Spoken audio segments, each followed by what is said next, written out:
Film is a disease, Frank Capra said. When it infects your bloodstream, it takes over as the number one hormone.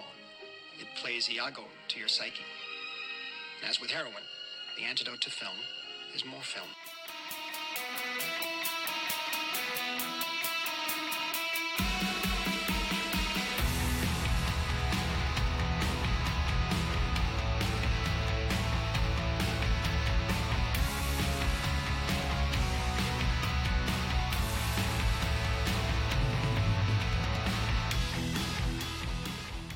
My name is Bond. Bond. Bond.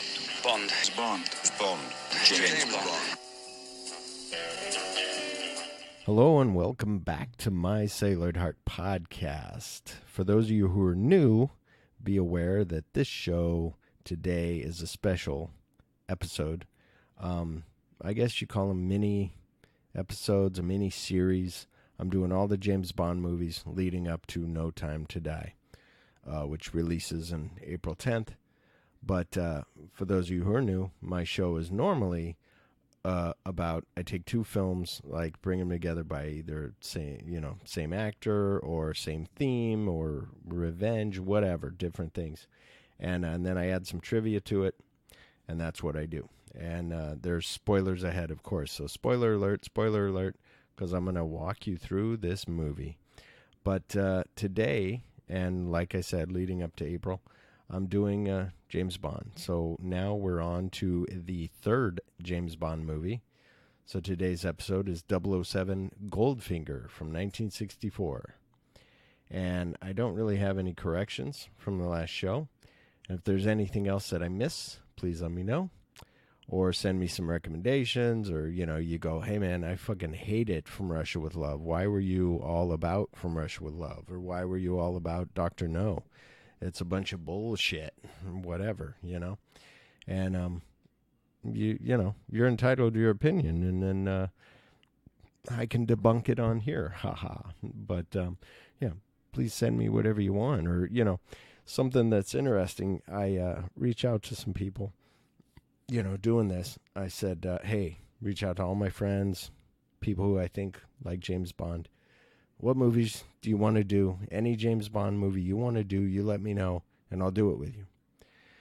So, my friend Sean was like, I don't know. I've listened to some of our old shows, and I don't like my voice, and I don't think I'll be on your show.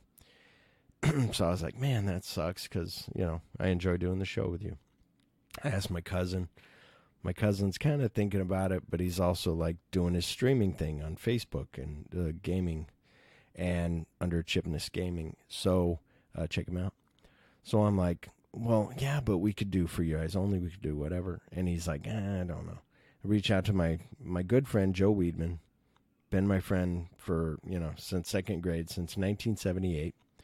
And I said, hey, let's do You Love For Your Eyes Only. Let's do For Your Eyes Only. He was like, I'll think about it. I'll let you know. I said, okay. So today I wrote him. I said, hey, For Your Eyes Only, we could do. I'm off on a Friday. I can go over to your house. We can record. We can watch it together. He's like, let me know 2 weeks in advance. I'll watch it, and then we'll do the show together. I said, awesome. Thank you. So now here's what happened. So, which we're going to do later when it gets to For Your Eyes Only into the Roger Moore. But right now we're into Sean Connery. So the thing is, I reach out to all these people, and and my point being of if you hated certain Bond movies, I reach out to Matt Rich from Why Daddy Drinks, and I said, hey, Matt, you want to do any, James Bond movie, let me know. And sent it to him, and he said, yeah, I'll have to look it up, let me know, I'll see what's streaming, I'll think about it. And I said, well, the ones that are right now on Netflix, they pulled all the others. But the ones that are on Netflix are GoldenEye, Tomorrow Never Dies, The World Is Not Enough, and Die Another Day. And I said, but all I wrote was all the Pierce Brosnan ones are on Netflix. And he wrote back an emoji of a face vomiting. So I was like, oh, I guess he doesn't like Pierce Brosnan. So it's kind of funny. And so now I don't know what show he'll do. I do have it set up with Robert from Vegas, who did the Edgar Wright episode with me. He's going to do The Diamonds Are Forever, because he lives in Vegas. He's going to take pictures of the locations where they filmed. He'll talk about Vegas. We'll talk about maybe some Vegas movies as well because he loves Vegas. And that'll be Diamonds Are Forever. Then hopefully I'll get some other people in before Moonraker. But when I get to Moonraker, Joe Merle's going to join me and we'll do Moonraker. And that'll be fun because him and I like that movie. Other people don't, but hey, screw you. We like it. And you're entitled to your opinion. Again, I don't mean to hate on people, but hey. Then after that, then I'll either do Spy Who Loved Me with Brant. That's either before. It's like 76, I think. We'll do that. And then me and Joe Merle. And then after that is all the way after that. Well, now it'll be For Your Eyes Only with Joe Weedman, my friend. And then after that will be Casino Royale from 2006. So when we get up to Daniel Craig, that's when Jason Bromley will be with me from Popcorn Promises, and we'll do that show. So trying to find some people to come on and talk about these Bond films. And, I'm going to reach out to some more people and we'll see. But also, I'm under the gun here. I'm trying to, like I said before, I bit off more than I can chew maybe and said, hey, I'm going to do all these Bond films. No problem. Work it all out. I worked out the schedule. I said, this will be great.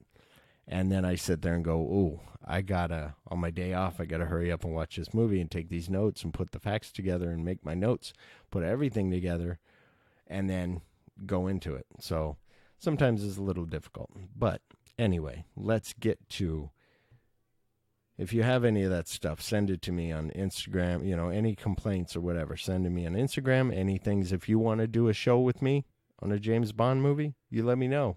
We'll use Google Hangouts and we'll record it. If you have a mic, you have a camera, we can do that. So we'll just have to figure out the time constraints and, all that, but it should work. But if you have any questions, concerns, or hate mail, send it to mycelluloidheart@gmail.com or reach me on, Instagram or Facebook under My Celluloid Heart Podcast and all that good stuff. So now the newest movies that I watch at home or in the theater are very short. There's two. One is Rocket Man. My wife and I went to Redbox. I got Rocket Man, brought it home. We watched it. It was really good. I really liked it. And every song that guy sings is, I have like his greatest hits. It's the one up until 2002. It's from the beginning to 2002. All great shit. Even after 2002 was good. I think it's 2002. And that was a great movie. That kid, he did a great job. I'm sorry that I'm drawing a blank on his name, but I'm focused on kind of getting through this so we can get to James Bond. So that was great. It's just good. It's a good, good biography. I can't even think of the word that Joe Merle says it a different way. I say it another way. A biopic. Some people say biopic. That means with two eyes. Myopic means one eye. Biopic means a movie about people. I'm just fucking with you, Joe. And then, so that was great. It deserves the awards it got for Golden Globes. I'm not sure about the Oscars. I don't know who's going to win at the Oscars because there's a lot of good people up against each other. And, I'm not much for the Oscars. I like all the pomp and circumstance of it. I like who wins. When they win, they give a good speech, beautiful speech. The Tom Hanks thing at the Golden Globes was great. Ellen DeGeneres was funny, accepting her thing was all great. And, of course, Ricky Gervais was just amazing and awesome. And I can't believe that he's got the balls. Like, I wouldn't have the balls to stand in that room and say the jokes that he did. But anyway, it's amazing. Then, because I watched Infinity War last week, I watched Endgame. And I finished that. And every time, well, I've only seen twice. But when I watch it and it gets to the part where Peter Parker comes back and Peter Parker says, he's like, oh, hey, Tony. And Tony just runs over to him and gives him this big hug and has a smile on his face. And I just fucking melt. And I'm like, lump in my throat and tears rolling down my cheeks. And it's like, oh my God. And then, the thing, of course, with Thor, with Captain America getting the hammer, and Thor's like, I knew it. Like, that's awesome. I still hate the part about, come on, girls, let's go help her. And it's like, she's fucking Captain Marvel. You guys can all just go sit down. Like, we're fine. I got this. Unless it's Superman fighting Doomsday, you're pretty good. Anyway, so there was that. Endgame is amazing. I think it was good. It tied everything together. I think I do like Infinity War better than Endgame, just because the build-up, them making the plan, doing all this stuff, and then it kind of, failing is so great. But anyway, good stuff. And sad because when you watch it the second time, when I watch Endgame, she says, I'll see you guys in a minute or 5 minutes, whatever, because they're only going away for a little bit. And then they all come back and she's not there anymore. And they're all pissed and, and sad, and it was great. But anyway, another side thing real quick before I get into the show is, so today I went to the dentist. I got home. I said, hey, it's Wednesday. I got to put the show out. And my wife said, hey, let's go to the, place called Living Spaces. They have furniture and stuff. She said, let's go look at some furniture because we'll be finally getting our house in like a month. And I said, okay. And we've looked there before, and we have accumulated already a lot of our stuff, which is good because we're not going to have to move in and be like, oh my God, we need this, and we need that, we need a couch, we need a dining table. We have all that. We're all good. So we're checking out other couches to put a second couch in there in the other room and blah, blah, blah. And, but we also don't know what house we're moving into yet, but we're kind of thinking of that, and we're getting little knickknacks or whatever and looking at rugs. Anyway, so my wife says, let's go do that, go to bed later, and we just won't do anything tonight. We'll just hang out at home. You'll sleep in. It'll be good. Said, okay, because I work graveyards. Said, okay. So I get off at 6, get home by like 7. I'm like, okay, I had a dentist appointment at 8. Went ahead, took a shower, everything. Went to the dentist, got the cleaning. Everything was good. I got, a good A+, whatever. And then I come home, and I told my wife, yeah, we can go to Living Spaces, but let me do the podcast first. Then we'll do Living Spaces. And she goes, okay. And then I get home, and I go do my tooth stuff, do the dentist, and I come back, and she's like, okay, are you ready? And I'm like, oh, we're going now? And she's like, yeah. I said, I thought I was doing the podcast. And she's like, no, you took too long. I said, okay, I know. So I went ahead and went. So we went to Living Space. I had a good time. What was interesting, here's the power of movies. The great thing about movies, I've talked about this to Joe Merle. I've talked about it to my friends. But certain people understand it. Certain people don't. My wife thinks sometimes that maybe I'm too friendly with strangers. We're at Living Spaces. Lady comes up, says, I'm looking at this desk, and I'm like, I think it needs to be bigger. Talking to my wife. Woman comes up, says, hey, are you finding everything okay? I said, yeah, just looking at this. And then she goes, I like your shirt. I'm wearing the old school Star Wars poster on my shirt. And she goes, I like your shirt. And I said, oh, thanks. And she goes, did you see the new one? And I said, yes, I did. And she goes, did you like it? And I said, yes. I went in cold, and I came out, and it was everything kind of that I wanted. Like, I'm happy with it. And she said, me too. And then my wife walks away because she knows now we're in a Star Wars conversation. My wife walks away to look at some other things. And me and this girl, she talks about how, oh my gosh, she said it was kind of cool because I kind of predicted that she was going to be, a Palpatine. And I said, oh, really? She said, yeah, I figured if Kylo was going dark, he was good going to dark, that it'd be cool if she was dark going to good. And I said, oh my God, I didn't even think of that. She's like, yeah. I go, that's pretty cool.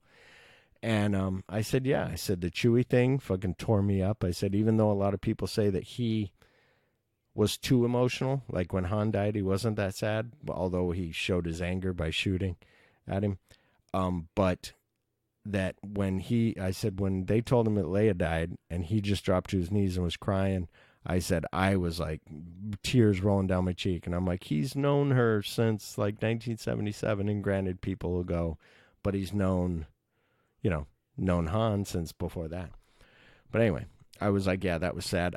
She goes, and then he got his medal. I said, yeah, I know. I said, oh my God, it was so great. I said, so everything was good. I just loved it. She was like, okay. But then I'm like, okay, I'm like, okay, we're done with this conversation. And then she's like, okay, well, if you want this, blah, blah, blah. Anyway, it was cool having conversation. Stranger, you're wearing a shirt. Somebody goes, hey, cool thing. All of a sudden you have a conversation. So it was really neat. So I enjoyed it. So anyway, and now let's get to the topic of the show, which is Goldfinger.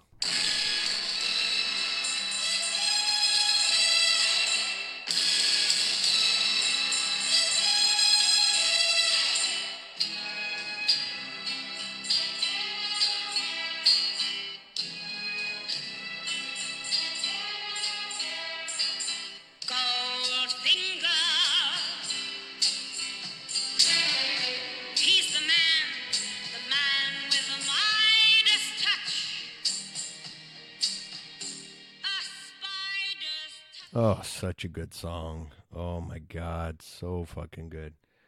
But anyway, what I'm going to do also, what I meant to say, on this show, on the miniseries, whatever you want to call it, special episodes, blah, blah, blah, I'm doing brackets. So, in case you're wondering, like, well, what does Phillip like? Did he like certain scenes in From Russia with Love? What did he like better? So I'm going to do brackets of Sean Connery, best Bond moments, best song, best pre-credit sequence, best gadget, maybe least favorite film. So I'm going to do that with Connery. Do George Lazenby. I'll just do that with here's my favorite parts of that movie, on Her Majesty's Secret Service. Roger Moore, I'll do a bracket there of my favorite out of those movies, my favorite Bond moment out of those, which I already know, a couple. And then the Timothy Dalton ones, same thing, my favorite thing. And then Pierce Brosnan, and then Daniel Craig. And then at the end, I will then break those brackets down. So at the end of each one, I'll tell you my bracket, my favorite. Then we'll go from there to the next one, tell you my favorite. As we go on, at the end, I'll say, okay, out of all those, boom, boom, boom, it narrows down to this favorite moment. So, or these favorite moments. I can't narrow it down to one because I have several. Oh, so good. So anyway, let's get to it. So Goldfinger from 1964, while investigating a gold magnate smuggling James Bond, uncovers a plot to contaminate Fort Knox gold reserve. Stars Sean Connery as James Bond, Gert Frobe as Goldfinger, who was dubbed by Michael Collins, which I knew he was dubbed, but it's very weird. Like, he had this German accent. It was too heavy, so they were like, oh, we can't. Let's dub him. Honor Blackman as Pussy Galore. Oh, such a good name. Shirley Eaton as Jill Masterson. She's a girl that becomes gold. And she was dubbed by Nikki van der Zyl, which, if you remember from the last episode from Russia with Love, or from Dr. No, she dubbed Ursula Andress and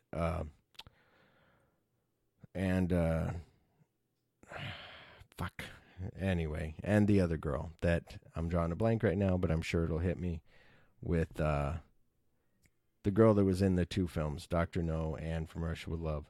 Somebody's yelling at me right now, but anyway, it's okay. Then Tanya Mallet as Tilly Masterson. Harold Cicada as Oddjob, the guy with the hat, fucking badass. I found a Pop Funko figure at Target that I'm going to get. It's very awesome. Bernard Lee as M. Sec Linder, C-E-C, weird name. Sec Linder is Felix Leiter. He's my favorite Leiter. So my favorite Felix Leiter. I mean, I like Jeffrey Wright, but I like this guy a lot in this movie. Lois Maxwell is Miss Moneypenny, and of course Desmond fucking Llewellyn is Q, fucking badass. Thank you, Desmond Llewellyn. Written by Richard Maybaum and Paul Den from the book by Ian Fleming, and it was directed by Guy Hamilton. So right away, the James Bond music starts. Just the, ding, ding, ding, ding, ding, ding. and then it goes to like the cold open, and you just see like this duck swimming through this, like in this water, in this pond or whatever. And then Bond comes out of the water, and the duck is on he's got like a helmet on with this duck on it. And he comes out of the water, beats up a guy, sneaks over to this, to all these explosive like gas things, these big giant 5-gallon drum or 50-gallon, whatever, big gallon drums.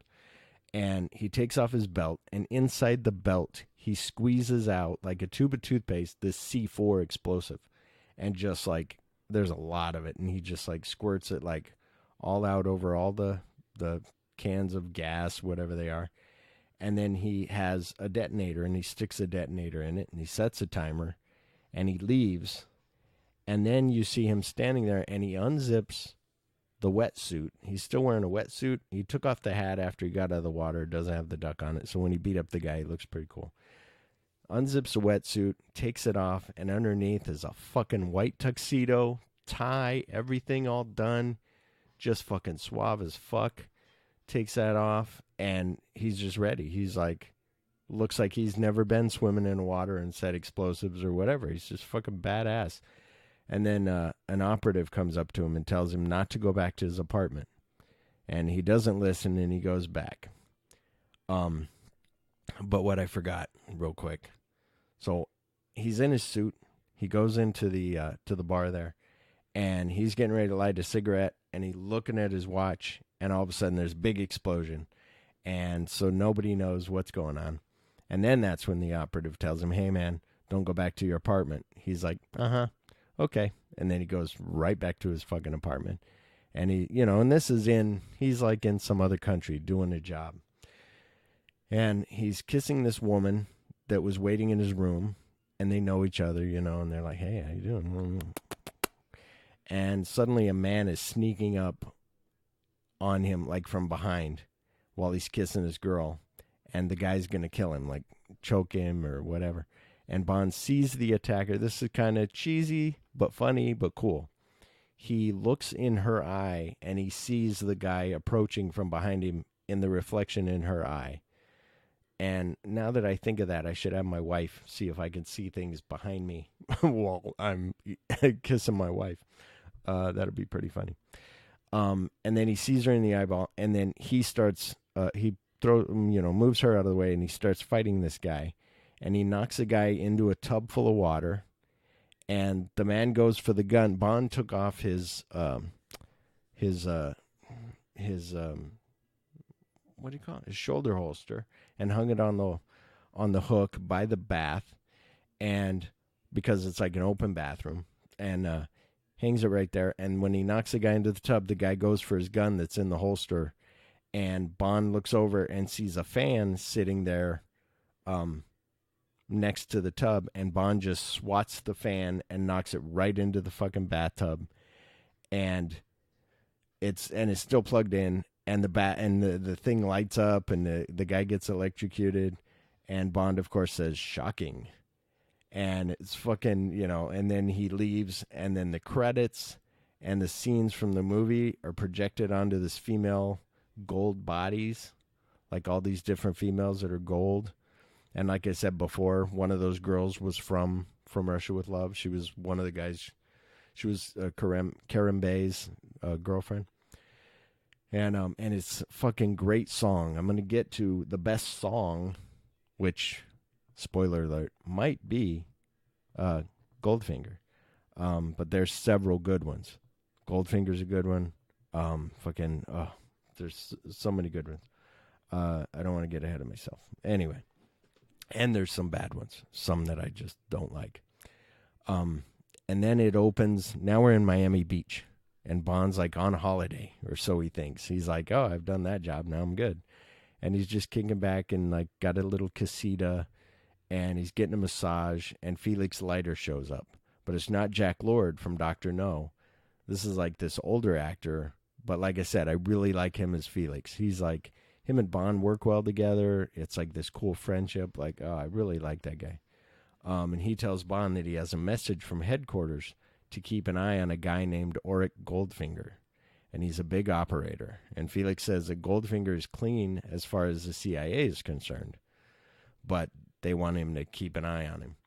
So Bond's like, okay. So we see Goldfinger meet up with a guy like down in between, in the middle, by the pool, in the middle of these casitas, whatever, at this Miami hotel, is Goldfinger's meeting with the guy at a table, and they're going to play cards. And the guy's already lost. The guy's like, I already lost $10,000 to you. And Goldfinger sits in a certain chair facing the sun. He's like, oh, and the guy's like, oh yeah, you and your son. But he's sitting there for a reason. And also he has this earpiece in his ear for listening, that he's like, oh yeah, I listen to the races or whatever, because he's a gambler. But he says, I listen to the races, and he's playing cards with this guy. And Bond notices that he is cheating. Bond like walks by and notices that something's going on. And Bond goes up to the second floor, and he asks a maid if she can help. And he just grabs her keys, and her keys are like hooked by a little chain or whatever. And he just grabs her hand with the keys on it before she goes into another room, and like drags her over to the room where he suspects somebody's watching Goldfinger play cards. And he just, like I said, drags her over, and she says, but that's Mr. Goldfinger's room. Bond says, I know, and then just lets her go, and he goes on in the room. And then Bond sees a woman with binoculars and a microphone, and she's telling Goldfinger what cards the guy has. And her name is Jill Masterson, and Bond turns off the radio and introduces himself. I'm Bond, James Bond. And Goldfinger's flipping out because he can't hear anything. He keeps messing with his earpiece. He's like, and the other guy's like, hello, are you going to make a move? What are you going to do? And Bond asks her, why do you do this? And she says, he pays me. And Bond says, is that all he pays you for? She says, that and to be seen with me. And Bond says, just seen? She says, just seen. Bond says, I'm so glad, because he's glad that she's not tainted by this evil guy. And, Bond's all about the ladies. Bond then talks to Goldfinger. He then clicks on the thing, does some little squelch, and does his feedback, and Goldfinger's like, oh. And then he tells him that he will lose $15,000 to the guy, and that the Miami Police Department wouldn't like to hear about his cheating. He and the girl make a date and then start kissing. Now we're in Bond's room while he's laying next to the girl, and the radio says, the president was entirely satisfied. Bond turns it off and says, that makes two of us. Then Leiter calls about dinner, but they decide to have breakfast in the morning because Bond's busy with the lady. And Bond notices that their bottle of 53 Dom Perignon has lost its chill. He goes to the fridge to get another one, and suddenly there is an arm that comes into frame, like you see this guy walking into frame, sneaking up behind him, and it's like, what the fuck, what's going on? While Bond's crouched down, like in the crisper, like getting another bottle that's colder. And the hand karate chops him in the back of the neck, like, those are always funny. Just a karate chop knocks people out. And then Bond is knocked out, and we see a man's silhouette on the wall in a bowler hat. So you're like, oh, that guy's a bad guy in a bowler hat. Bond wakes up and calls for Jill, like, hey, Jill, and she's not answering. And he walks into the bedroom, and she's dead on the bed, and her entire body is covered in gold. And he calls Felix and has him come over right away. And an interesting fact that I learned from this is that Sean Connery never traveled to the United States to film this movie. I kind of suspected that, but what's interesting is this part coming up. Every scene in which he appears to be in the USA was filmed in Pinewood Studios outside London. This explains why Bond flips a light switch down to discover the golden corpse of Jill, as English light switches are generally turned on by flicking them down instead of up. So I was like, oh, interesting. I think I would always notice that he does that, and I was thinking, oh, maybe it's just a mistake. But no, it was filmed in England. And so now Bond's back in London, and he's talking to M, and he says he knows who killed Jill. And M says, don't make it personal. He says, if you can't, I will get 008 to replace you. Bond says that he'd really like to continue the mission. He also asks what this is all about. M asks, what do you know about gold? He says that he would know it when he sees it. He tells Bond to meet him there tonight at 7. Bond heads out, but stops to talk to Miss Moneypenny, of course, like always, and asks her what she knows about gold. Bond does. She says, I only know about the gold that goes on the third finger of your left hand. Bond says, one of these days we will have to look into that. She says, how about tonight? And I will make an angel food cake. He says, I would, but I have a business appointment. She says, that is the flimsiest excuse you have ever given me. Oh, well, some girls have all the luck, she says. Who is she? M comes on the intercom and says, she is me, Miss Moneypenny, and kindly omit the customary byplay with 007. He's dining with me tonight, and I don't want him to be late. She says, so there's hope for me yet. He says, Moneypenny, won't you ever believe me? So that was just a great, one of those things that they do. Little flirting, a little fun, like, like there's a chance, but there's no chance. They know that they're never going to do anything. It's just so great. And what else I like about this, and it's going to come up, I had forgot about it before, but in all the other Bond films, like Roger Moore, and I think later in the Sean Connery ones, in this next one, Thunderball and stuff, they ask him, like, what do you know about blank? And he'll, like right now, I'm drinking this Shinerbach beer, and it's s'more flavored. Yeah, it's kind of weird. But though, what do you know about Shinerbach? And he'll go, oh, well, it was established in 1838, and, it was created by this guy, and they put these two things together. And he'll go through this whole thing when M just asked him, like, what do you know about it? Like, all he had to say was, I know a little bit about it. So it's kind of funny where he has all this knowledge. But on this one, he's just like, I know it if I see it. Like, he doesn't know much. So it's kind of cool. And I'm not sure about the books. I've only read, I think, 3 books of the James Bond books. I'm going in order of the books when I'm reading them. So I've read Moonraker. I've read Casino Royale, Live and Let Die, I believe, and Moonraker. I think that's how they go. But anyway, they're really good. Moonraker is nowhere near what you get from the movie Moonraker. They never go to space. But what's cool about the book of Moonraker is they got a part in there with a shark attacking a guy, and that's from the License to Kill. And there's a part in there where Bond is drugged behind a boat tied to the girl, and he takes all the brute force of, like, all the coral cutting him up, and that's from For Your Eyes Only. And, like, all those little things, like, it's just really cool where you're like, oh, that came from there. So it's really neat. But anyway, back to the movie. So now we're at dinner with Bond and M and some others. They explain that Goldfinger has lots of gold, and they need to find out if he is moving gold legally. Now Bond is at Q Branch, and the Aston Martin DB5 has a tracking device, bulletproof glass, smoke screen, oil slick, an ejector seat, like all this cool stuff. And he's like, and when he tells him the ejector seat, that's when Bond goes, you must be kidding. And he's like, I never kid about my work, Mr. James. And he's like, oh, okay. Or 007, I never kid about my work, 007.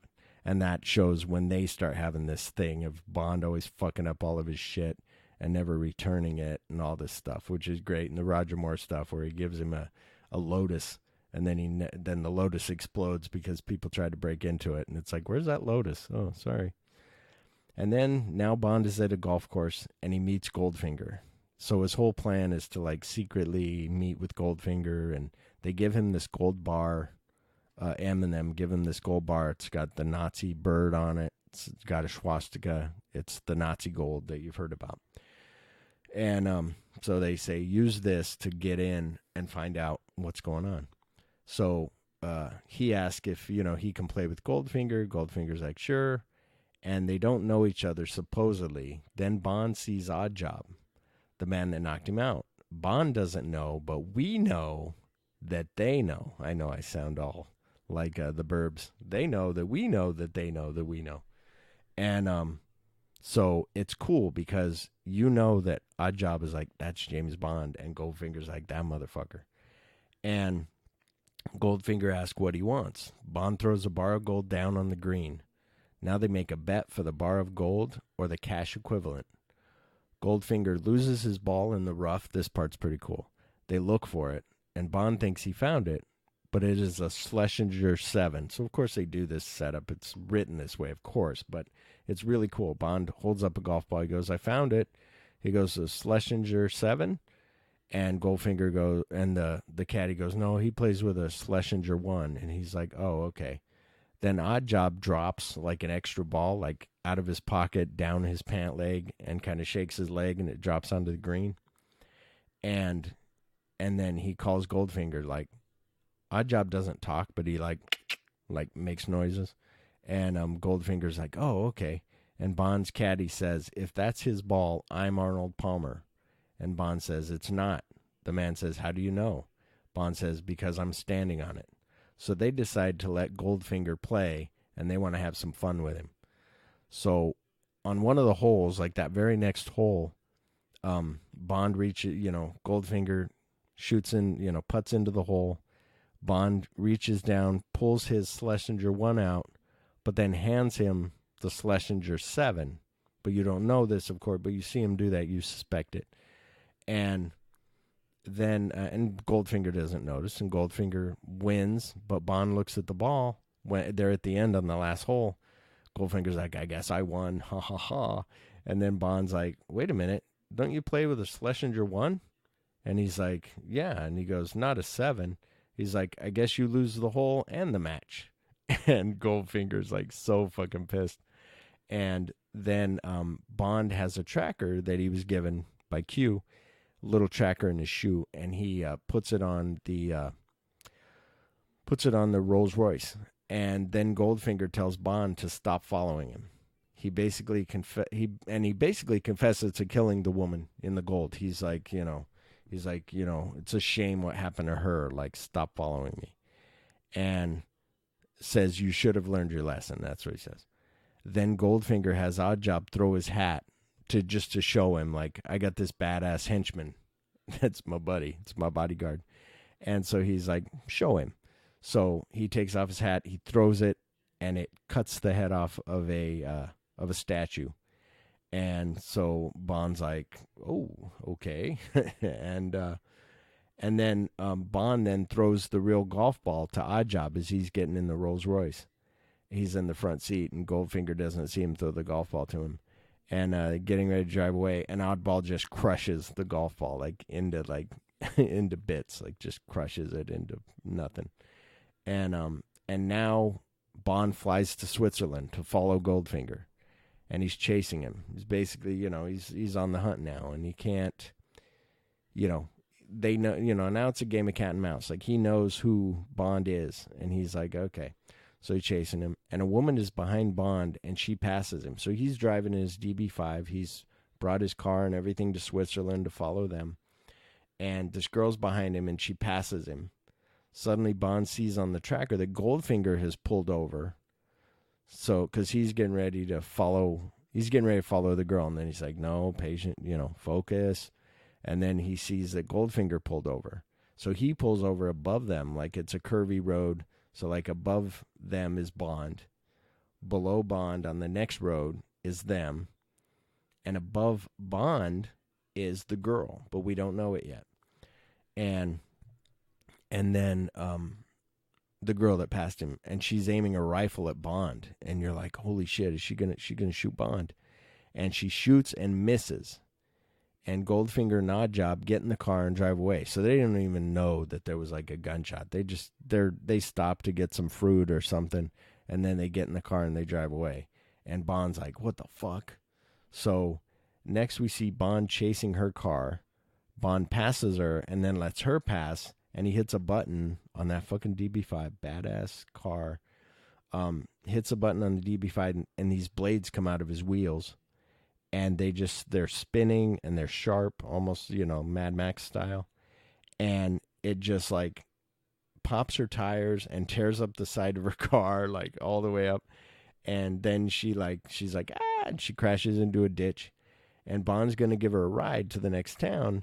And so he pulls up, and he's like, what happened? And she's like, I don't know. And then she's like, look what you did. And he goes, oh, I don't know what you're talking about. Because then his blades are back in his wheels, and she has no idea what happened, but her car is all fucked up. So as he's grabbing her stuff, from her car, he grabs a small case out of her car, and he knows that it has the rifle in it. And the case has TM written on it. She won't fess up to anything. She's like, take me to the gas station. He's like, all right. So he drops her off, and then he heads to Auric Enterprises, and he staked it out until the nighttime. So he's watching from far away. He's waiting, and then at night, then he goes to infiltrate, and he infiltrates the facility, and he sneaks into this one room, and he sees that they're taking apart the Rolls Royce, and they're melting it down because it was made of gold. Like, M and them were wondering, how does he transfer his gold? How does he ship it legally? Because if he shipped it, it would cost too much money. So he ships his Rolls Royce, but it's made of gold. Then he melts it down, and that's where all of his gold is. So kind of cheesy, but kind of cool. Like, you're like, oh, okay, I buy it. It's a Bond movie, right? Let's all buy it, okay? Okay. Bond is hiding out in the woods, and he hears someone coming. And he grabs a person, but it's too late. So they're like walking by, and he grabs, and they fall over, but they have a rifle, and they raise it up, and it hits this wire, and this alarm starts going off because the barrel of the rifle hit this wire. And Bond turns the person over, and it is her, the woman from before. We find out that she is Jill's sister, and she wants revenge on Goldfinger. So that's pretty cool. TM stands for Tiffany Masterson, whatever her first name is. And so you're like, oh, man, that's awesome. Like, she wants revenge. Okay, that kind of makes sense. And Bond's like, why were you shooting at me? And she's like, I wasn't shooting at you. I was shooting at them, and I missed. So then when that alarm goes off and she tells him all this, then they jump in the DB5 and they drive away. And they're being chased and shot at. And he uses, like, the smoke screen and the smoke and the oil, and then he has to stop the car because there's a drop-off. Like, they get to, like, a dead end where it's just a drop-off, and he stops. And he tells her to run when he tells her. So he gets out of the car, and he's using the door as a shield while he's shooting them, just has it in front of him, and he's shooting. And then all of a sudden, he tells her, like, go. And so she does, but Oddjob gets out and throws his hat and hits her in the neck, and she's dead. Like, that's what's so fucking awesome. Like, here's this girl who he just met, and he just realizes, like, oh, you're the sister of the girl. Okay, I got it. And then all of a sudden, you're like, wait a minute. Like, you're like, okay, she's going to run away, and then Bond will get away. But all of a sudden, she gets hit with the hat, and she's dead. And it's like, holy shit. And Bond surrenders when he sees that. And he is then driving, and the bad guy is in the passenger seat. So the bad guy gets in the car and is like, come on, let's go. He's like, okay, not Oddjob, but another lower bad guy. And so the bad guy's in the passenger seat. Bond uses the ejector seat, and the guy, like, flies out, and then Bond takes off. So that part's pretty cool because he hits a button. The top of it opens. The guy's like, what? And then, and the guy gets shot out the top. And then they're chasing him, and a cool moment is that he is almost out, and he's driving down this, so there's a narrow area between these two buildings, and he sees headlights coming toward him, but he can't go anywhere because there's buildings on both sides. He's going down this narrow alleyway, and so he uses the machine guns, but they don't do anything, and he turns sharply, finally at the last minute, to avoid the other car, and he slams into, like, one of the wall and breaks the wall down, fucks up the car, and the bad guys arrive. And Oddjob looks to see what could have made him crash, and he sees a large mirror. Oddjob smiles. So in case you missed it, there was a mirror in front of him. When you see it in the movie, of course, you'll see these headlights coming at him. And he's uses a machine gun, and he's freaking out, and he's getting a little closer and closer, and the thing's coming. And he's like, ah. And finally he turns, and he hits. And then when Oddjob gets there and looks up, he's like, Oddjob's even thinking, like, how did he crash? And he looks up and sees the mirror. And he realizes, oh, my God, that's so hilarious. So he laughs about it. He smiles about it. So it's kind of cool that they did that. Like, that's a thing that I wouldn't have really thought of.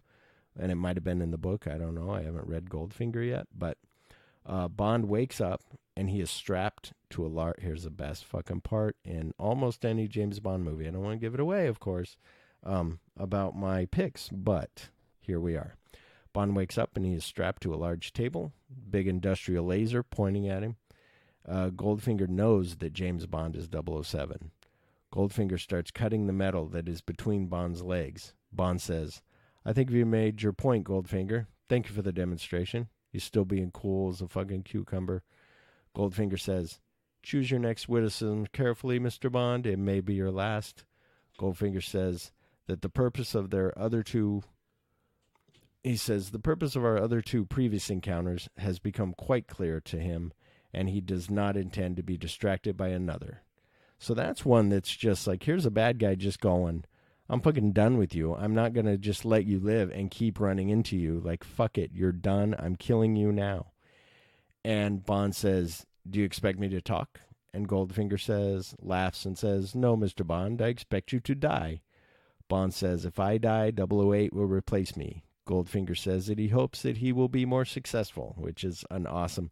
This fucking back and forth is so well written. Like, I love it.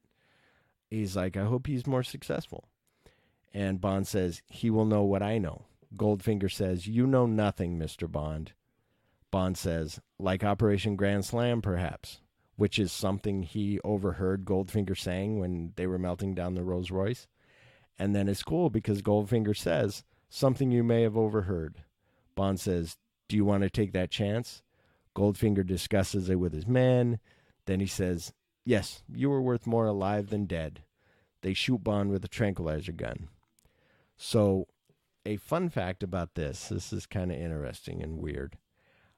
Operation Grand Slam was the actual code name for the Soviet overflight mission by CIA pilot Francis Gary Powers, during which his Lockheed U-2C spy plane was shot down by a surface-to-air missile on May 1st, 1960.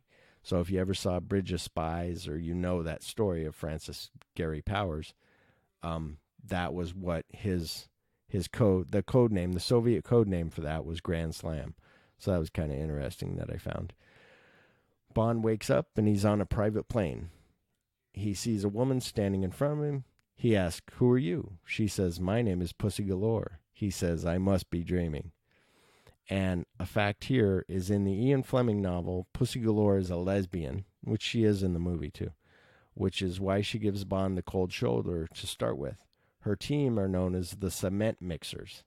Ian Fleming based the character Pussy Galore, this is cool, on neighbor, friend, and lover Blanche Blackwell. The Pussy name itself was derived from Agent Pussy Deacon, a.k.a. Livia Stella, which is cool. I'd like to look her up if she's like some agent. The Pussy name is also said to have been named after Fleming's pet octopus. The octopus also inspired the title of the James Bond short story and then film Octopussy. And also, another fact, Honor Blackman was the oldest Bond girl ever. She was 37 years old when she filmed this. Also, Honor Blackman quit her role as Kathy Gale on The Avengers to appear in Goldfinger. And here's what's cool. In 1965 episode of The Avengers, and that was a show, not The Avengers that you're thinking of that I just talked about, Endgame. This is The Avengers with Emma Peel and I can't think of the other guy's name. Somebody's yelling at me right now, but they're basically agents that are really cool. So then in a 1965 Avengers made a sly reference to this by having John Steed, that's his name, receive a Christmas card from Kathy Gale sent from Fort Knox. So that's pretty cool. Like a year later when they're doing the show, they're like, let's pay homage to Honor Blackman. And they do. So that was awesome. And now Bond's trying to charm her and find out about Grand Slam. And she says, you can turn off the charm. I'm immune. Such a great way of saying, like, I'm gay. Like, I'm immune to your fucking your fucking stupid shit. And so good. And Bond asks if he can get freshened up. He asks if they have his luggage. They do, but not his attaché case, which is a callback to From Russia with Love, where he's hoping if he had the attaché case, he'd have a knife, he'd have the smoke bomb, like all this stuff. But they don't. They said, no, we threw that away or whatever. Or it was lost or damaged in transit, something like that. He goes into the restroom of the plane and notices that he's being watched by the flight attendant. He covers up one of the holes and then notices that the medicine cabinet also has a hole in it and a one-way mirror. He covers those up temporarily so he can activate his tracker. So he's got that other tracker in his shoe, and he activates that. Then he goes about shaving like nothing is wrong, and he kind of squirts some shaving cream on the mirror when he moves his shirt, and the woman's like, what the fuck? Just to show, like, I know you're watching me. When he gets out of the restroom, Pussy Galore pulls a gun and asks him if he is going to do this the easy way or the hard way. Bond says that she knows more about airplanes than she does about guns because that's a .357 she's holding in her hand, and if she shoots a hole, it'll go through him and through the plane fuselage, and they all get sucked out into outer space. He says that he will behave. Then M gets a call from Felix Leiter about the tracker and thinks, and this is cool because he's like, Felix is like, oh, maybe we should do something. And M's like, no, everything's under control. He's actually, they don't know that he's being held captive. He's like, everything's under control. He tells Felix, don't rush in there and spoil anything. And then Leiter's like, they just landed in Kentucky. And he's like, okay. And so they think Bond's fucking under control. Bond's like, hello, help, help. And nobody's fucking listening to him. And Bond and Pussy land, which is so funny when I write these things. Bond is taken away to see Goldfinger. 5 female pilots tell Pussy that everything is running fine. Bond is led to a cell and put in it. And Felix and his partner are waiting for Bond. And his partner says, maybe we should drop in on him. Felix says, no, he'll call if he needs anything. Another cool fucking thing where it's almost like a Hitchcock thing, like a MacGuffin, where you're like, dude, like he's in trouble, like go help him. But they're just like, because he's Bond, they're like, no, he's fine. So, sorry, I had to take a drink. Now we are at Goldfinger's house, and he is having a meeting with all these mob guys. And it's funny, though, when Goldfinger's they're like, why did you call me here? I'm from the fucking south side of New York, and this guy's from Chicago, and we shouldn't be in the same room together. And what the fuck? And I hate this guy. And they're not saying fuck, but And when Goldfinger turns off the lights and is closing the blinds remotely, all the like additional dialogue that you hear that was probably just recorded in a room is funny because it's like, hey, turn those lights back on. Hey, watch the doors. Hey, what's going on with that map on the wall?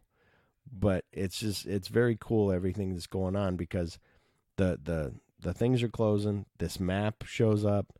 A little model pops up out of the floor, and it's a model of Fort Knox. And it's just the whole production design and whatnot, like, very cool. Like I said, Ken Adams, all that shit. And he is going to rob Fort Knox. He says that he would pay each of them $1 million that he owes them, or he could pay them each $10 million after they rob Fort Knox. And what's an interesting fact here is Gary Marshall, future director, producer, the guy from Happy Days and everything, and the director of Pretty Woman, was one of the American gangsters gathered to hear about Project Grand Slam. So it's pretty cool. And another fact is Gert Frobe had serious reservations about Goldfinger using nerve gas to get rid of his witnesses. Frobe felt that with him being a German, this scene would have Nazi concentration camp implications. Indeed, the film was banned in Israel for many years after Gert Frobe revealed he had been a member of the Nazi Party.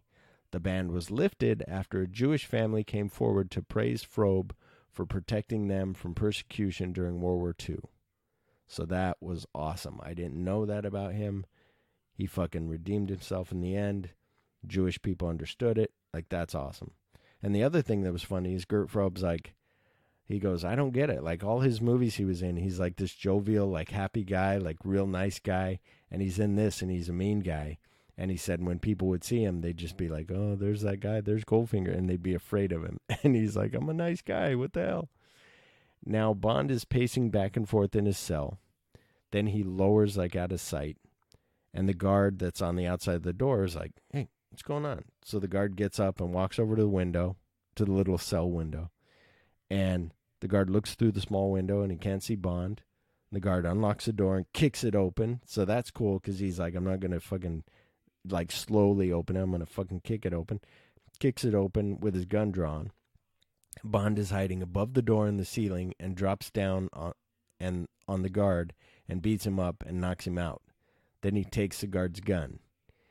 He then leaves the cell and follows the noise of Goldfinger talking to his guys. Bond listens to the plan through the model in the ground, like he can get to it from underneath. They're going to use the pilots and the planes to drop an invisible nerve gas and knock everyone out around the area, then steal all the gold out of Fort Knox. Bond is taking notes and then wraps the tracking beacon in the note, and suddenly some arms are like grab his, like you see his ankles. These arms grab his ankles and knock him down. And he turns around and it's Pussy Galore. He says, "Who taught you judo?" They take his gun, and he tells Pussy that they must have a few fast falls sometime. Because, he's all about like, hey, I'm gonna get you one way or the other. I'm gonna make you straight. And a man then closes a wall. So this part's cool. So then they lead Bond away. Then all of a sudden you see this wall close in the like hallway there. And in that underground hallway, the man puts on a mask, and then he pushes a button that closes off all the airflow. Like the chimney closes to where there's no air going into that room where the mob guys are. And they can't get out, and they die because then they release the gas. They turn on the gas starts coming, and they're trying to get out, and they just die immediately. Now Bond is brought to Goldfinger by Pussy Galore. Solo, one of the mob guys who didn't like the plan, left before Goldfinger killed everyone. So he's like, he was the first one that was like, I don't like this plan, robbing Fort Knox. Just give me my $1 million. I'm not in it. Like, come on. So Goldfinger's like, okay.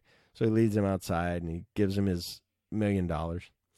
And I think it's $1 million in gold. Pays him. And as he is walking to the car, Bond drops the tracker and crumbled note into Solo's suit pocket. And Solo doesn't notice it. And Oddjob is driving, and he misses... what? I'm sorry. Oddjob... Oh, yeah, I'm sorry. Sorry about that. I wrote this note. So Oddjob is driving, and all of a sudden Solo's like, hey, you missed my exit. Like, I'm going to the airport. You missed the airport. And Solo says, hey, what's going on? Oddjob stops, turns around with a pistol with a silencer on it, and shoots and kills Solo. So Solo did not shoot first. As Oddjob drives by, Leiter, the tracker beeps in Leiter's car. He and his partner follow the car. Leiter's partner says, where's this old pal of yours headed? Leiter says, knowing him, it's booze or a dame. Oddjob parks the car in a junkyard. This part's so cool. Parks the car in a junkyard and just walks away. And then all of a sudden, a giant crane comes down. Like, you see the car, like just a shot of the car. All of a sudden, this crane comes down and grabs the roof of the car and picks it up and puts it in the crusher. And it gets crushed into a cube. And then Oddjob has like another car, like an El Camino. And he pulls up there, and the car is then picked up, and that cube is put in the back of Oddjob's car. And Leiter and his partner lose the signal. So they head back to the CIA, and they drive right by Oddjob, who's headed back to Goldfinger's. And this is beyond cool, because what's so fucking cool about this is Bond has set this tracker. That's his way. Q said, here's a tracker you can use. He sets a tracker. Okay, I'm going to be saved. They go, it's just Bond. Bond will handle it. Then they're following the car, and they're like, I wonder what Bond's doing. Well, he's probably, let's just follow him and be his backup. And then all of a sudden they lose the tracker because Solo and the tracker like get killed. They're both dead, like nothing. So it's like that whole lead up where you think this is going to pay off. Like, oh my God, this is so cool. They're going to get caught. Oddjob's going to get caught. All of a sudden, no. Tracker's dead. Solo's dead. Oddjob heads back to Goldfinger's. It's like, holy shit. So Felix and his partner then head to Goldfinger's house and watch him from a distance, and they're just like waiting to see if they can see Bond or see anything. And Goldfinger has his men bring Bond up to the porch. So he knows, he's like, let's bring him up and act like we're friends, and then these CIA guys won't fucking bother us. And Goldfinger wants to make Bond as comfortable as possible, and also wants Pussy to change into something more suitable. Now we see Bond in his cell again, but now 3 guards are watching him this time, and the door is open. So it's pretty funny. Like, the camera pans from him in the cell on his bed. Camera slowly, like, tracks over. There's one guy leaning up against, like, a table. And then the camera tracks over a little more. There's a second guy with his gun on Bond. Tracks over again. There's a third guy by the door. He's got a gun on Bond. Like, oh, so cool. They bring Bond out to the porch, and they talk to him. Goldfinger explains his plan a little bit, but lets Bond figure it out for himself. So it's pretty cool because Bond is like, but wait a minute. So what they're going to do is they're going to set off the atomic device that they made. He has this atomic, this guy that's building an atomic bomb. And Bond is like, but what about this guy? Who was this guy? And finally he's like, he builds atomic devices. And Bond puts it together that, oh, you're going to set off an atomic device inside Fort Knox, and that will radiate the gold for, he goes, 57 years, and Goldfinger says 58, which will increase the price of Goldfinger's gold, which is like a cool little thing. Like, I like that. I like that as an idea. In the original novel, Goldfinger's scheme was simply to steal the gold. So then Oddjob shows up with the crushed car in the back of his El Camino, whatever it is. Goldfinger says, forgive me, Bond, but I must separate my gold from the late Mr. Solo. And so then Bond knows, like, fuck the tracker, like, all that shit. And Oddjob and him leave, and Pussy shows up to watch Bond. And Leiter and his partner see Bond walking with Pussy and assume that everything is fine. So they're watching through binoculars, and they just see Bond walking toward a barn with Pussy. So they're like, oh, things must be okay. And Bond and Pussy are in the barn. He grabs her by the arm and asks her what it will take for her to see things his way. She says, a lot more than you've got, meaning not your penis. He says, how do you know? She says that she doesn't want to know. She tries to walk away. He grabs her again because he's an abusive, problematic, one of those problematic males. I'm not saying he's Harvey Weinstein, but, he's close. Anyway, that's my Bond. How dare you? Grabs her again. He says, isn't it customary to grant the condemned man his last request, which means, like, just give it up already? She says, all right, you asked for this, and flips him on his butt. Then as she tells him to get up, he grabs her leg and knocks her down while she is still on the ground. They both get up and grapple with each other until finally he flips her on her butt. Then he sits down facing her, and he says, now let's both play. She tries to kick him but misses, and he gets on top of her and tries to lean down, but she has her arms, like, locked and is holding him back. And like I said, remember, she's gay. Like, this is rape.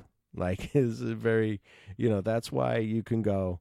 That's why I choose to say it's a 64 movie. It's a James Bond movie. It's the way it is. That's how it was then. You don't watch it now with your eyes and go, that's rape. What the hell? I mean, you could if you want. I understand it, but it's a James Bond movie. It's fantasy.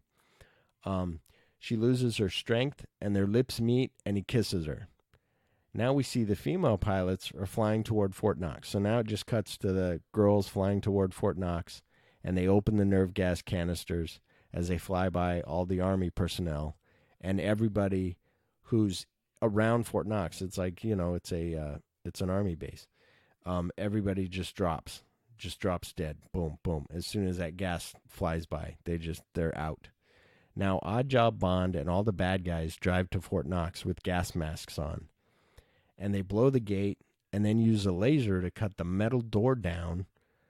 And they tie chains to the door and to a truck, and then they pull it open. And now the men are loading the atomic device on a cart. Then Goldfinger lands in a helicopter with Pussy Galore flying. And they open the vault and set the atomic device. Suddenly we see Leiter and his partner in a car with military guys. They're like all passed out. They're dead. And we hear a buzzing, like it's detecting, atomic bomb.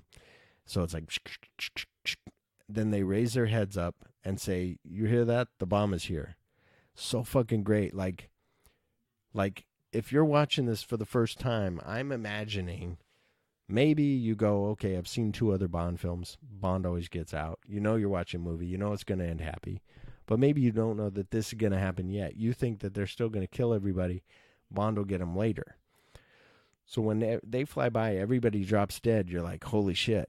And then all of a sudden, when you see, you don't even know Leiter's there, but then when you see his face, him and his partner, like laying there in the back of the station wagon, then all of a sudden they like just wake up, open their eyes, and they're like, you hear that? The bomb's here.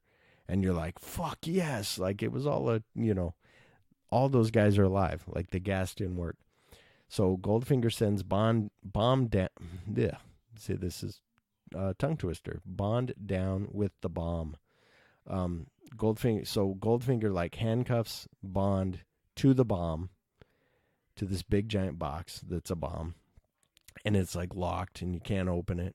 And he sends him down in the elevator into the vault. So now they're in the vault, sends Bond down, and Bond is cuffed to the bomb and can barely reach the part he needs to, but also it is locked, like I just said.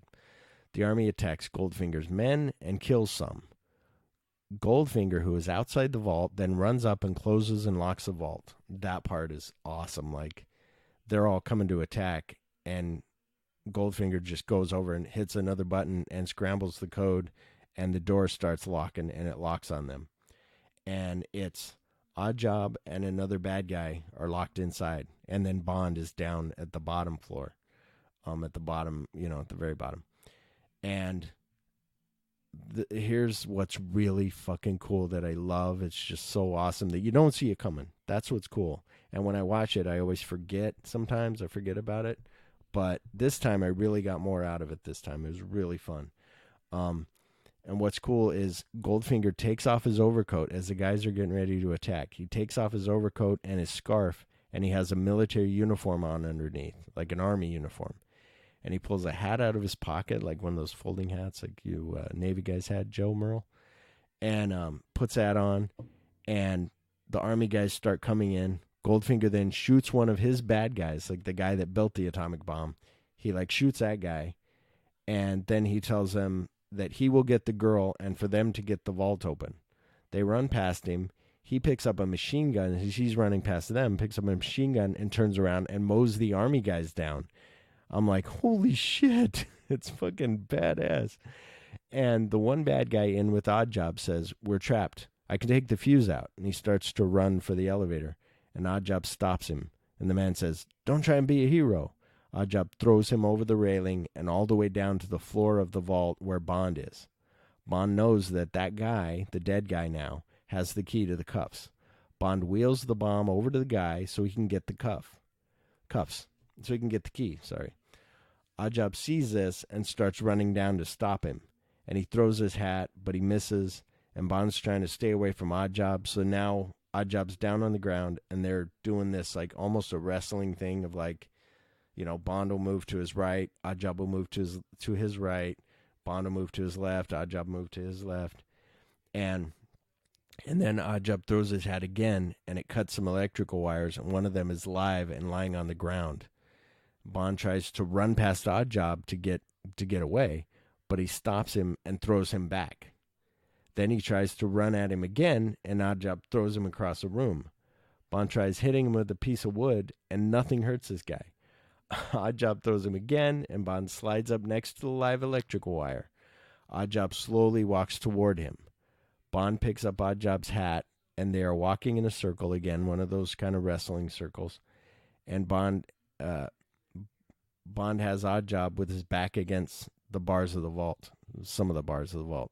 And Bond throws a hat really hard, and the hat sticks into Oddjob moves, and the hat sticks between these two bars and is stuck there. And, it's so cool. Oddjob is smiling like, hi, you missed me. And he goes to grab the hat. And right then, Bond runs and slides, fucking badass Bond moment. Bond runs and slides for the electrical wire and puts it against the bars as Oddjob is grabbing his hat. And Oddjob is electrocuted. So fucking, it's just a cool, like, you don't know where it's going to, how's he going to fight this guy? You might know, okay, they cut the wire, that's going to be something. But back then, maybe you didn't. I'm not sure. I wasn't watching movies in 1964. I was nothing. I was still in my daddy's balls. But anyway, fun fact here is Sean Connery not fun, because Sean Connery hurt his back, but he hurt his back during the fight sequence with Oddjob, and the incident delayed filming. And some say that Connery used the injury to get a better deal out of the producers for the next 007 film. And also, Harold Sakata, odd job, severely burned his hand while reaching for his hat when filming his death scene, but he was determined to do it right. He held on until Guy Hamilton yelled cut. Like, what a trooper. Like, holy shit. Like, oh my God. And this guy, he lived a while past then. I didn't really look up exactly when, but I remember I would see him in the 80s, and I was like, holy shit, that guy looks like he did in 64. Like, what the fuck? So it was really cool. So then Bond grabs 2 gold bars and is trying to open the locked door of the atomic device. Like, he's banging on using the 1 gold bar to bang on the other one to get that door open, the top of the, it's like a what do you call it? Fucking, I saw one today. Anyway, it's like a, fuck it, forget it. You know what I mean? It's closed at the top. I swear I can't think of this fucking word. Anyway, it's closed at the top, and he's trying to bang it loose because he doesn't have the keys to unlock that because Goldfinger has those keys. And so while he's trying to break that open, the vault is now open, and the army and the bad guys are fighting inside. So now they're like slowly starting to fight their way down to Bond. And Bond gets the atomic device open, which is really cool. He's trying to figure out how to stop it, and he is looking it over. And it's really cool because it shows this like the way I imagine, the way I would be looking at it and trying stuff. So like all these things are moving, these gears are moving, these lights are beeping, and he's trying to stop the gears with his hand. He's kind of floating his hands over everything. He's trying to touch everything, and nothing is working. And it's like, and a chest is what I was thinking of, a chest that opens from the top. So he's, that's the atomic device. So he's trying to figure out how to stop this. And Leiter and his men are coming down also while the countdown's going down. And now it's below 12, like 12 seconds. And Bond's touching all kinds of things, like I said. Suddenly a hand pushes his away, reaches in, and turns it off. It is one of the government agents. The time stops at 007. Bond says, "What kept you?" Again, Bond's so fucking cool. He doesn't go, "Holy shit, it's about time." Like, "Oh, fuck, I thought I was dead." He just goes, "What kept you?" Leiter runs up and says, "You okay, James? Where's your butler friend?" Bond says, "He blew a fuse." Bond asks if they caught Goldfinger. Leiter says, "Not yet." Bond asks, "And Pussy?" "She helped us switch the gas in the canisters. By the way, what made her call Washington?" He says, "I must have appealed to her maternal instincts," which means I raped her, and I scared her into switching the canisters. Now Leiter is taking Bond to a private jet so he can fly to meet the president because he did a good job. And the president wants to thank him personally. Bond says it was nothing really. Leiter says, "I know that, but he doesn't," which is so cool. Like, it's just a neat little thing. Like, it was nothing. Like, yeah, I know, but he doesn't. Bond says, "I suppose I'll be able to get a drink here?" Leiter says, "I told the stewardess liquor for 3. Bond says, "Who are the other 2? Leiter says, "Oh, there are no other 2. So that's funny, like, because Bond's a fucking alcoholic. It's hilarious.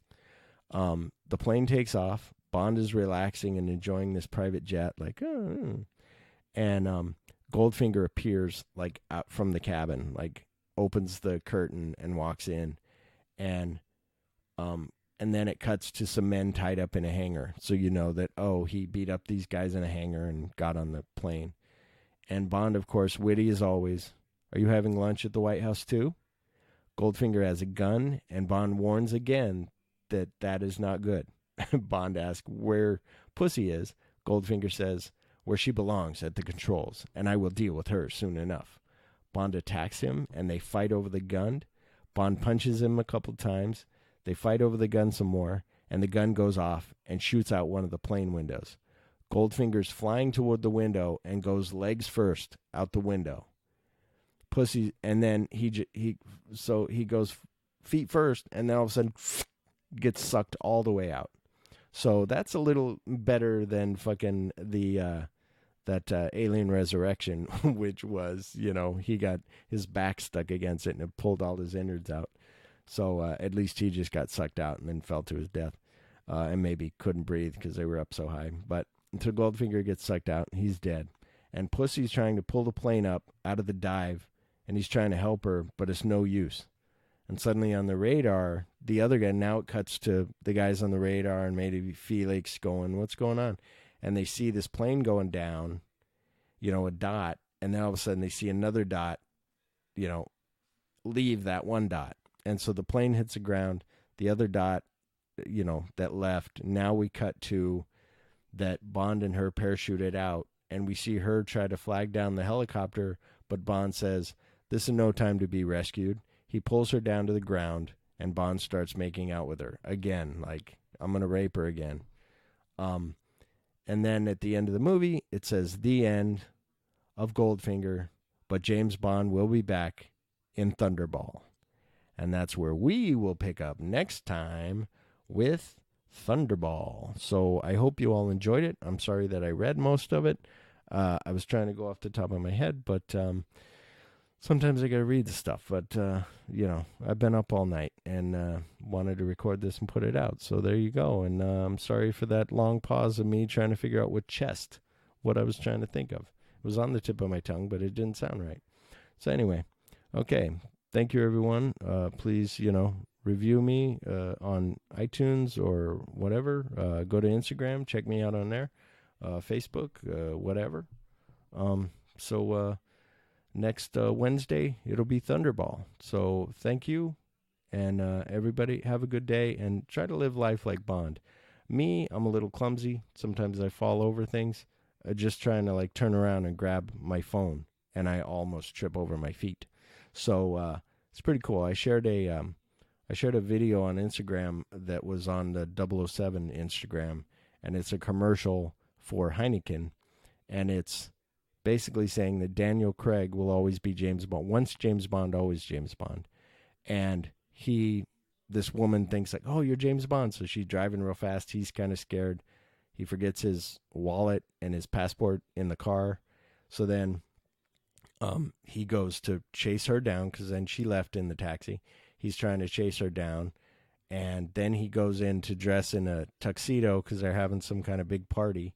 He dresses in a tuxedo and he's walking in. He's being kind of sly, walking through the kitchen. And when he gets through these double doors, he bumps into one of the waiters and knocks all the shit on the ground. And that's pretty funny because he's not James Bond. And then he's helping the guy pick up, and the girl's like, oh, what's going on?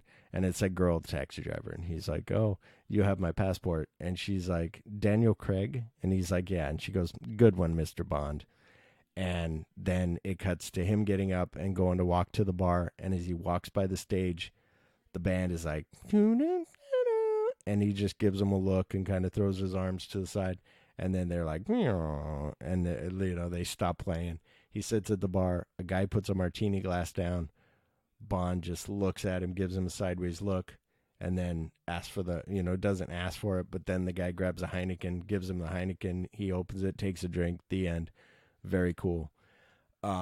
So, yeah, when you can be Bond, or like Ian Fleming said, live an adventurous life. That's always good. Me and the wife, we had a good time today. Hung out, did nothing. Now I'm going to go back in there. We're going to go to bed. We're going to sleep. Have a good time. Tomorrow I'll watch Bad Boys. What is that? Bad Boys for Life. Ride Together, Die Together. And then on Friday, I'm going to go see 1917. So that'll be exciting. So tune in next Wednesday to hear about that and hear all about Thunderball. And we'll get this James Bond thing started or finished or continued or whatever you want to call it. So until next Wednesday, have a good day, night, and afternoon and morning and all that good stuff.